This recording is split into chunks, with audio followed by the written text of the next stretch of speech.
Hola a todos, bienvenidos a este nuevo episodio del podcast de Nutritech, donde hoy vamos a hablar sobre la tendencia de transformar alimentos tradicionales en alimentos funcionales. ¿Y qué son estos alimentos funcionales? Son aquellos alimentos que aportan beneficios extra para la salud, ya sea porque naturalmente son densos en nutrientes, como por ejemplo los arándanos o el kale, o porque tienen agregado de ciertos macro o micronutrientes, como por ejemplo panes proteicos, cafés o bebidas con adaptógenos o granolas con probióticos. Así que bueno, Vane, te consulto cuáles son los desafíos a la hora de reformular estos alimentos tradicionales y hacerlos funcionales.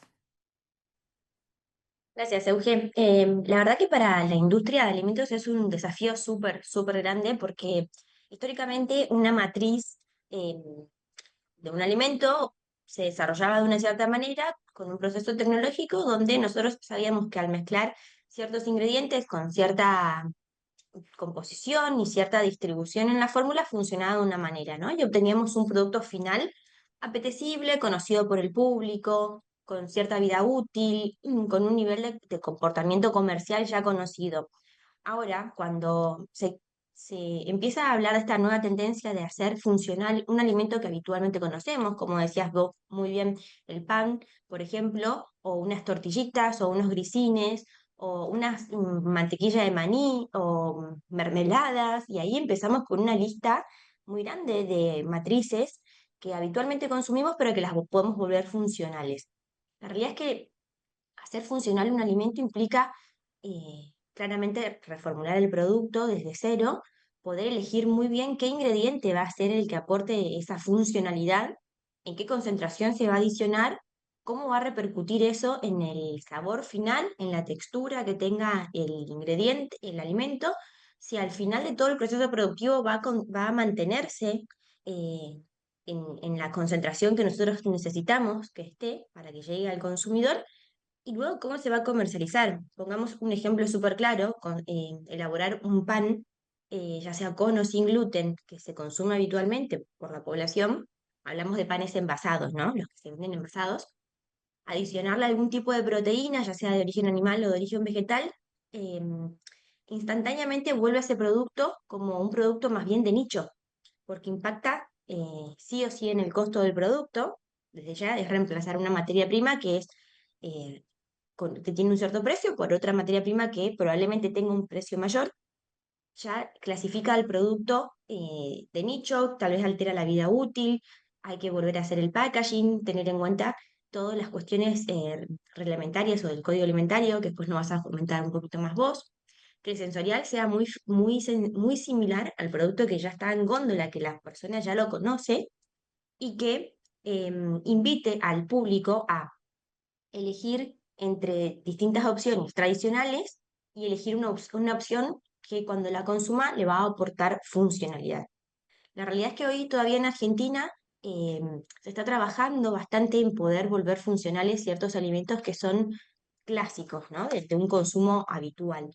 Em, Hace poquito se desarrollaron unas bebidas enlatadas que tienen el agregado, o sea, es agua con el agregado de un mineral como el magnesio, donde en el sensorial es imperceptible porque es un magnesio que no tiene un retrogusto amargo, que está en una cantidad muy cercana al 100% del valor diario, se disuelve muy bien en el agua, pero el costo del agua es 2 o 3 veces mayor que una bebida, que un agua embotellada.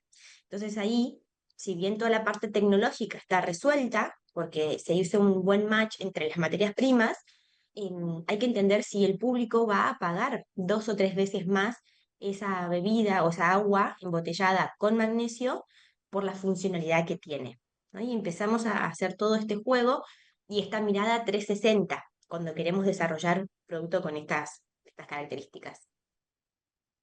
Vane, ¿y cuál es la importancia de buscar una buena matriz, ¿no es cierto?, para desarrollar este alimento funcional? Por ejemplo, por ahí vemos algunos casos de alimentos que, bueno, nosotras nos damos cuenta y decimos, no, bueno, esto la verdad que es inviable, como por ejemplo un café con un probiótico que después lo calentás, ¿no es cierto?, y ese café, esos probióticos no van a vivir. ¿Cuál es la importancia, ¿no es cierto?, de buscar esta buena matriz? Ahí en ese caso, Euge, hay que hacer un análisis muy, muy profundo del, justamente del comportamiento que tiene la matriz en todo el proceso productivo, como decís muy bien vos, si se somete a algún tipo de cocción, si necesita el agregado de materias primas con temperatura para poder extender la vida útil. Por ejemplo, cuando se hace una granola o unas barras, el jarabe, ya sea o la miel o el azúcar, se lleva a una alta temperatura, luego se mezcla con los ingredientes. Si el proceso de conservación y de vida útil que tiene el producto va a ser compatible con el activo que queremos agregar, ¿no? Como para que nos quede como una manera muy clara, un alimento funcional es aquel que tiene ya una matriz desarrollada y que nosotros le adicionamos algún ingrediente que tiene una cierta funcionalidad. Entonces, en el mismo momento de ingesta, además de consumir el alimento que vos habitualmente consumías por un motivo de nutrición o de saciedad o porque es apetecible, le estás incorporando un, un activo funcional a tu cuerpo. Pero no todas las matrices se comportan de la misma manera con el agregado de estos ingredientes. Hay que tener en cuenta que estos activos funcionales, para ponerle un nombre, tienen características sensoriales muy diferentes entre sí. Los minerales en general tienen un retrogusto bastante metálico o amargo. La cafeína es muy, muy amarga si no se consigue encapsulada. Los extractos vegetales tienen un dejo terroso o un dejo herbáceo o herbal, según de dónde provenga. Algunos en concentraciones altas son amargos y para llegar a una concentración que sea, que aporte realmente un beneficio, tenemos que ir a una concentración alta. Los adaptógenos, como bien lo nombrabas vos, algunos también tienen un perfil muy, muy amargo, una intensidad de color muy oscura, como es el reishi, y la realidad es que todas estas características o atributos sensoriales los tenemos que conocer muy bien para entender cuál es la mejor matriz a la que vamos a adicionar. Un ejemplo que les puedo dar muy claro. Si yo quiero hacer unas gomitas donde sabemos que la base de una gomita es azúcar y gelatina, bueno, color, sabor, eh, y le queremos agregar una cafeína que es muy amarga, no va a performar bien, o le queremos agregar reishi, que les digo que este polvo, el polvo, ¿no? De este hongo, es muy fuerte en color y es muy fuerte en sabor, tampoco va a performar bien porque la cantidad que tenemos que agregar de estos activos va a saturar la matriz a la cual estamos agregando. Entonces, ahí tenemos que entender muy bien que esa matriz, que esas gomitas, no es el mejor vehículo para estos activos. Ahora, si lo pensamos en unas barras con base de dátiles, con frutos secos, con cacao, que son sabores fuertes, tal vez pueden machear muy bien con el agregado de reishi en X concentración para que no afecte tan notablemente el sensorial. Respondiendo un poco a tu consulta, Euge, lo que no hay una regla básica a esto, lo que tenemos que saber y entender muy bien es cómo se comporta la matriz, qué proceso productivo tiene en cuanto a si tiene cocción, refrigeración o lo que sea, y entender muy bien el activo que vamos a agregar, qué característica sensorial tiene y qué cantidad debo adicionar para que haga efecto. Y en base a esos conocimientos de esas variables, podemos empezar a entender cuál sería la mejor opción en cuanto a matriz y en cuanto a activo para adicionar. Em, Hoy la realidad es que es una tendencia mundial. En otros países del mundo encontramos, ahora nos contarás muy bien vos, pero te encontramos desde golosinas como chicles y chupetines, pastillas como caramelos masticables, hasta barras, granolas, panes, aguas. El concepto de la funcionalidad o del alimento funcional está muy, muy en auge y es una tendencia que indefectiblemente va a salpicar en Argentina y que vamos a comenzar a verlo mucho más presente en góndolas, ¿no? Pero contanos un poquito más y en profundidad cuáles son estos alimentos que están alineados en estas tendencias, si realmente son beneficios que nos aportan o algunos son moda o ambas cosas, ¿no? También puede suceder. Y cuáles son como los insights que las personas buscan en estos alimentos, o sea, qué valoran a la hora de seleccionar estos alimentos. Ujú. Bueno, en Argentina encontramos, la verdad, una oferta bastante variada de lo que son alimentos funcionales Y acá hay una línea muy fina entre lo que son suplementos y lo que son alimentos, ¿no es cierto? Ahora en lo que hablamos son de estos formatos considerados alimentos, como pueden ser barritas, cremas de frutos secos, granolas, yogures, y no a los formatos, digamos, de polvos o cápsulas, ¿no es cierto?, tradicionales en los que son suplementos, ¿no es cierto? Entonces podemos ver pastas secas con proteína. La proteína, la verdad que se está agregando en la mayor cantidad de alimentos posibles, ya sean yogures, bueno, pastas como decíamos, barritas, ¿no es cierto? Bebidas, ya sea listas para consumir o en polvo. La fibra también, otra estrella que volvió de nuevo a ser el centro. Muchísimos productos adicionados con fibra. Vemos que cubren el 40-50% de la dosis diaria de fibra, algunas barritas, algunas granolas. Bueno, también se están viendo granolas con probióticos, tal vez no tanto en Argentina porque no hay tanta tecnología para desarrollar algunos probióticos esporulados, pero sí se están viendo.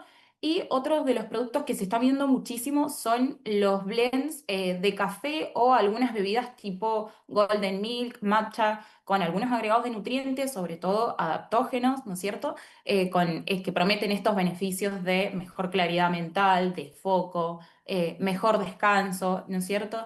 Con respecto a lo que me preguntabas, Vane, de si son reales estos beneficios o no, si son de moda o son realmente una tendencia que llegó para quedarse.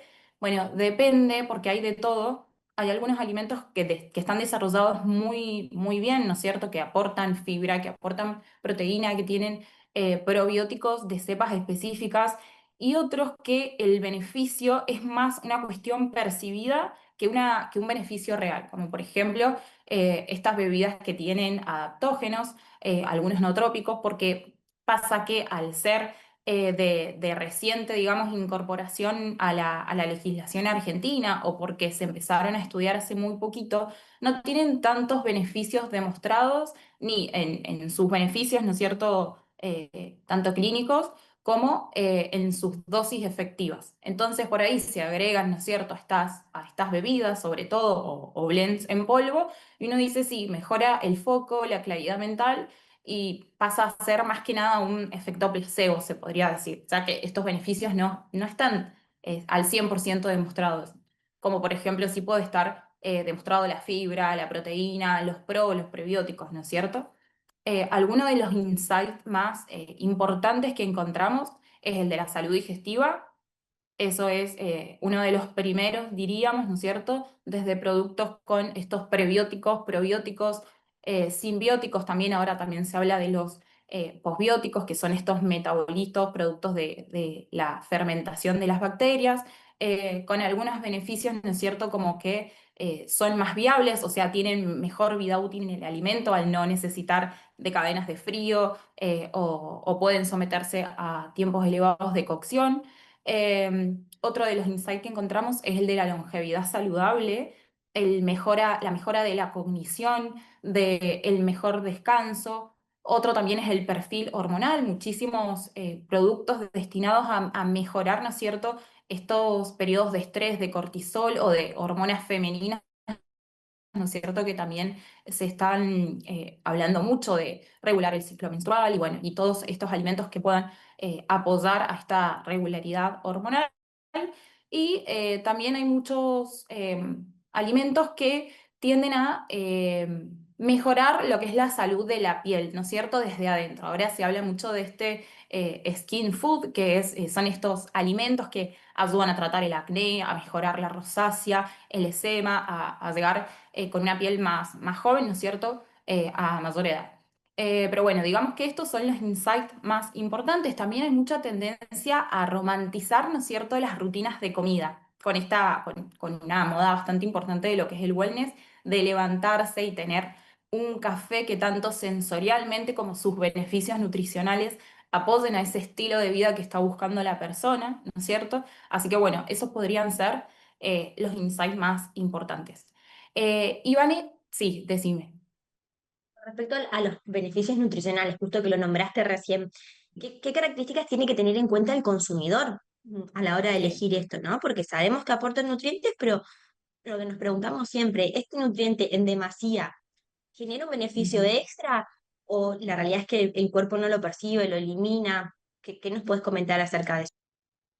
Bueno, esto es cierto que está esta tendencia de que estos alimentos tengan mucha cantidad, sobre todo de macronutrientes, por ejemplo, mucha cantidad de proteína, mucha cantidad de fibra. En algunos casos sí es contraproducente, como por ejemplo un exceso de fibra va a hacer que absorbamos menos cantidad de nutrientes, puede irritar el tubo digestivo, ¿no es cierto? Traer algunos problemas, al igual que la proteína, ¿no es cierto? Sí, la persona no va a utilizar esa proteína porque está en un periodo, ¿no es cierto?, de recuperación muscular o de desarrollo de masa muscular.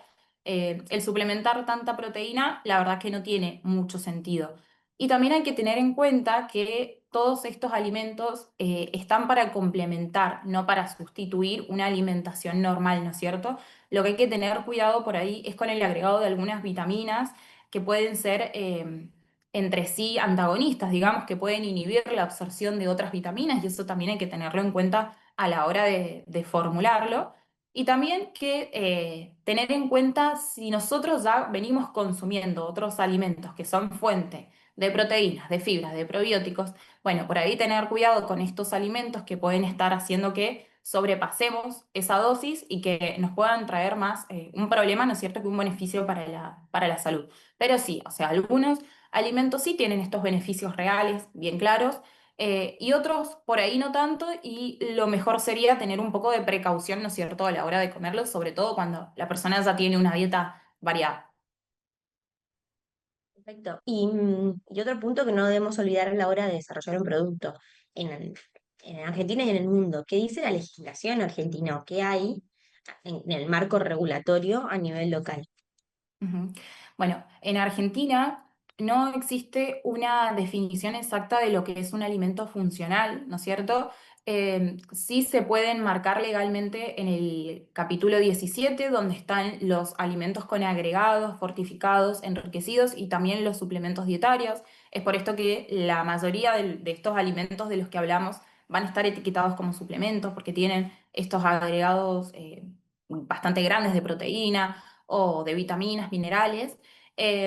Pero bueno, eso, o sea, no existe una definición exacta, sí se puede encontrar legalmente en el capítulo 17. Y con respecto también, que es parte de lo legal, de lo que se puede claimear y no en el alimento, siempre se pueden declarar sus propiedades nutricionales, como por ejemplo fuente de fibra, fuente de calcio, fuente de proteína. Y en el caso de que queramos declarar alguna propiedad extra para la salud, como por ejemplo mejor el tránsito intestinal, ¿no es cierto? En el caso de la fibra, se puede hacer siempre y cuando ese agregado de nutriente esté demostrado científicamente que ayuda, ¿no es cierto?, a eso que nosotros estamos declarando. Va a estar prohibido siempre las promesas de cura, ¿no es cierto?, de decir, bueno, ayuda a tratar el SIBO o ayuda a tratar el colon irritable. Bueno, esas promesas de cura cuando se habla de enfermedades no están permitidas por el Código Alimentario. Pero sí, todos estos alimentos sí tienen un buen marco legal en cuanto a dosis, en cuanto a formas de consumo también, en cuanto a la forma de preparación del alimento, qué se permite y qué no se permite en el código alimentario. Bueno, hay algunos ingredientes, ¿no es cierto? Algunos suplementos, digamos, que hace poquito que están en el código alimentario, como el caso de los nootrópicos, del reishi, de la maca, que son estos adaptógenos, hace muy pocos meses se agregaron, algunas fibras prebióticas también se agregaron hace muy poquito, y en el caso de las bebidas con minerales, con probióticos, también se agregaron recientemente, al igual que la kombucha, el kéfir, ¿no es cierto? Todo eso. Vane, y yo te consulto, más allá de los desafíos que estabas contando, ¿no es cierto?, en cuanto a la elección de la matriz, ¿no es cierto?, y de mejorar el perfil sensorial, ¿hay algún otro desafío? Porque, por ejemplo, yo estaba hablando con Vane el otro día de decirle, bueno, hagamos un producto que tenga más glutamina, y ella me decía, no, porque queda horrible. Bueno, ¿qué desafíos hay, ¿no es cierto?, en cuanto a ¿qué ejemplos hay que te hayas encontrado que decís, no, esto teóricamente es buenísimo, pero si lo llevas a la práctica es inviable?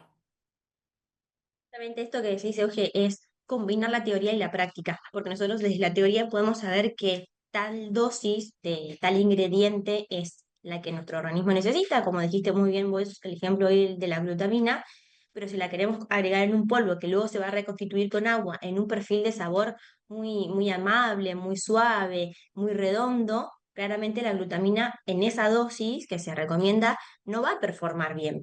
Entonces ahí tenemos que empezar a priorizar.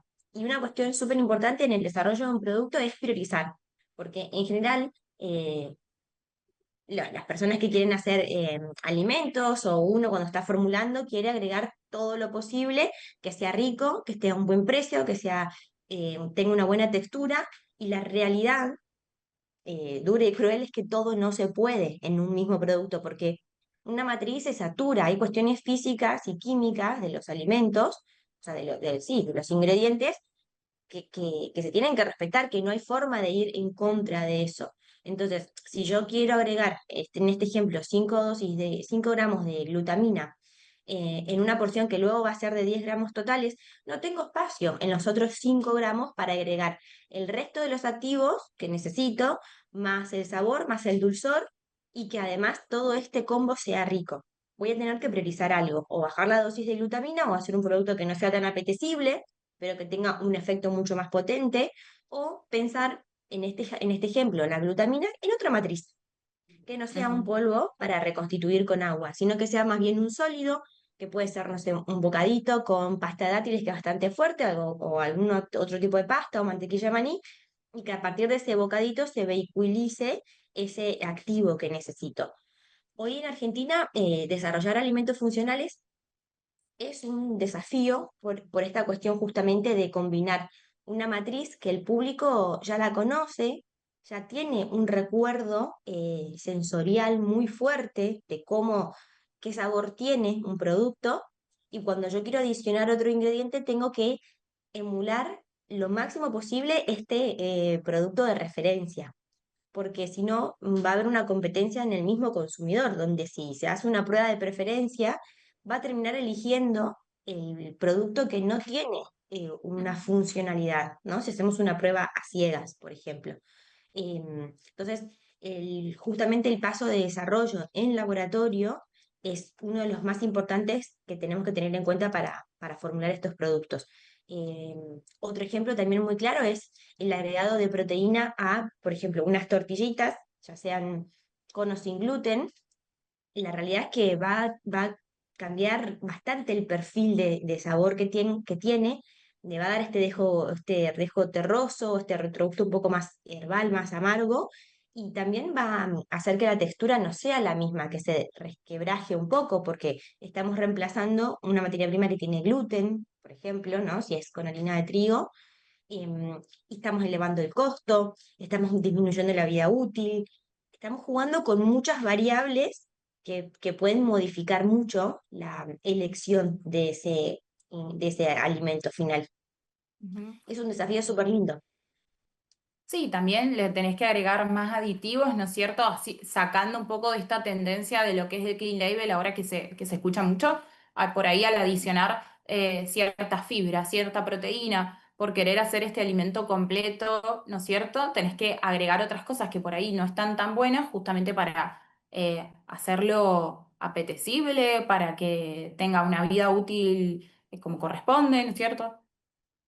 Para poder amalgamar el resto de los ingredientes y que salga un producto que sea justamente apetecible. Porque una de las cuestiones que vemos mucho en el desarrollo de productos es que desde la teoría podemos tener un concepto muy interesante, podemos llegar a números de macronutrientes muy interesantes, podemos elegir ingredientes que tengan una funcionalidad muy importante, pero cuando todo eso se vincula en un solo alimento y no es rico, es muy probable que no sea un éxito o que no tenga una trayectoria importante en el mercado. Ujú. Entonces, ese es el punto de quiebre que tenemos que considerar siempre. Queremos que sea nutritivo y funcional, bien, pero también queremos que sea rico. Y ahí hay que combinar lo mejor de las dos partes, la ciencia y el gusto, ¿no? La parte sensorial de los productos.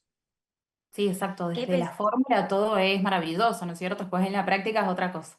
¿Qué pensás, Euge, en cuanto a lo que se viene en tendencias para el próximo año en Argentina y en cuanto a la elección de los consumidores? ¿Hay como una apertura a elegir este tipo de productos o todavía hay un poco de reticencia por falta de conocimiento?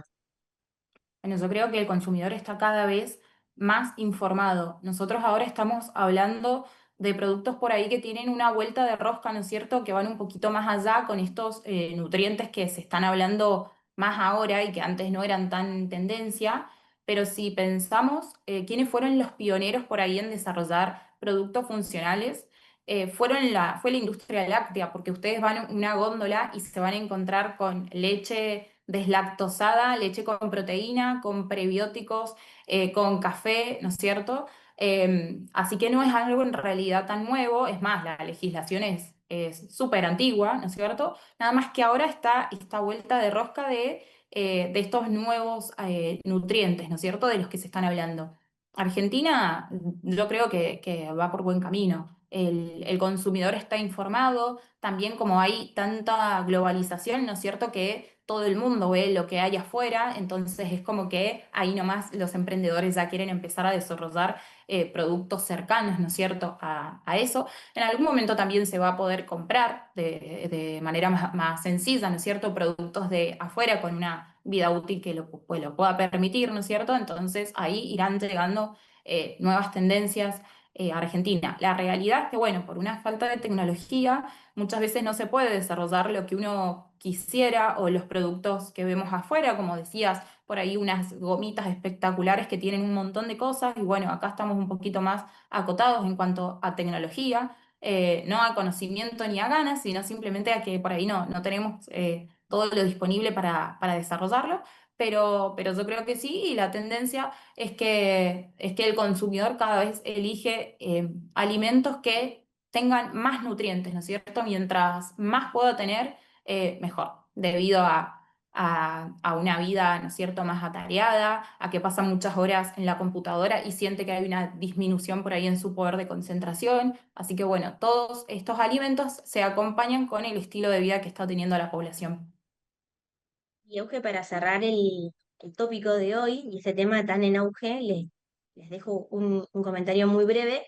Hace un par de semanas tuve una reunión con unos emprendedores que están desarrollando, ya lo han testeado, ya han pasado el nivel de laboratorio, mate, yerba mate, con el agregado de proteínas, donde Ujú. han hecho un proceso de laboratorio justamente donde pueden llegar a em, hacer que la proteína vegetal, en este caso, se una a la hoja de la yerba mate, quede compactada y que luego la dosis que ellos midieron fue que en un mate con 50 gramos de yerba, tomando medio litro de agua, aporta cerca de 9 gramos de proteína en esa ingesta, ¿no? En ese momento de ingesta.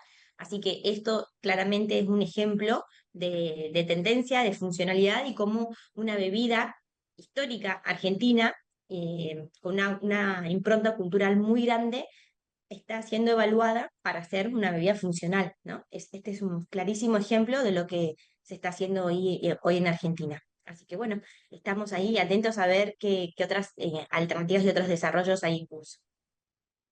Gracias, Vani. Nos vemos en el próximo episodio.